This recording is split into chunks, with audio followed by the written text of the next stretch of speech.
Cominciamo dalle zucchine. Eliminiamo le estremità e le tagliamo a pezzi. Non è importante essere precisi, tanto poi andremo a frullarle. Trasferiamo le zucchine nel frullatore, bucciamo l'aglio e lo priviamo dell'anima centrale. Lo aggiungiamo alle zucchine insieme ai pinoli e all'olio. Chiudiamo e diamo una prima frullata. Ora aggiungiamo il parmigiano e continuiamo a frullare fino ad ottenere una crema liscia e omogenea. Infine uniamo la ricotta e frulliamo ancora per pochi secondi. Passiamo allo speck.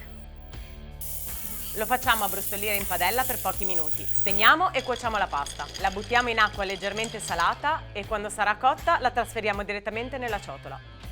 Versiamo il condimento di zucchine sulla pasta e mescoliamo. E possiamo impiattare. Aggiungiamo lo speck croccante e il piatto è pronto.